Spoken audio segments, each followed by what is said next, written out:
Lord Russell, what is philosophy? Well, that's a very controversial question. I think no two philosophers will give you the same answer. My own view would be that philosophy consists of speculations about matters where exact knowledge is not yet possible. But that will only be my answer, not anybody else's. What's the difference between philosophy and science? Well, roughly you would say science is what we know and philosophy is what we don't know. That's a simple definition. And for that reason, Christians are perpetually passing over from philosophy into science as knowledge advances. When something is established and discovered, it ceases to be philosophy and becomes science. Yes. And all sorts of questions that used to be labeled philosophy are no longer so labeled. What good is philosophy? I think philosophy has two uses, really. One of them is to keep alive speculation about things that are not yet amenable to scientific knowledge. After all, scientific knowledge covers a very small part of the things that interest mankind and ought to interest them. There are a great many things of immense interest about which science, at present at any rate, has nothing to say.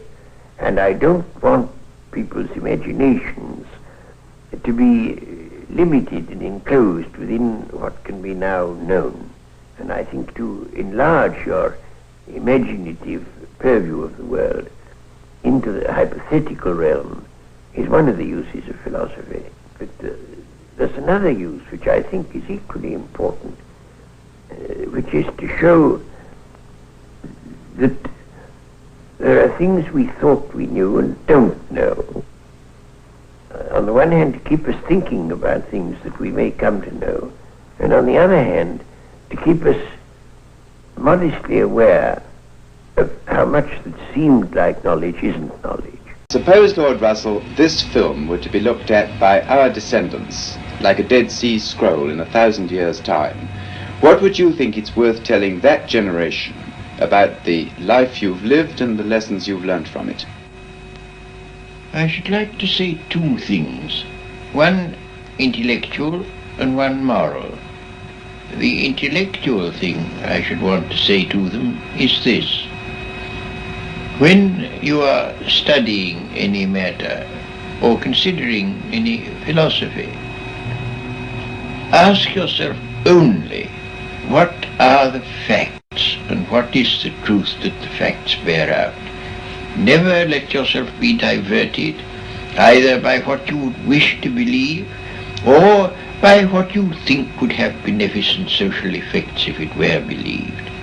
But look only and solely at what are the facts. That is the intellectual thing that I should wish to say.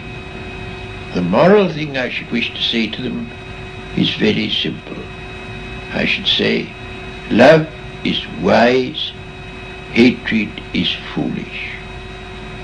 In this world, which is getting more and more closely interconnected, we have to learn to tolerate each other. We have to learn to put up with the fact that some people say things that we don't like. We can only live together in that way. And if we are to live together and not die together, we must learn a kind of charity and a kind of tolerance, which is absolutely vital to the continuation of human life on this planet.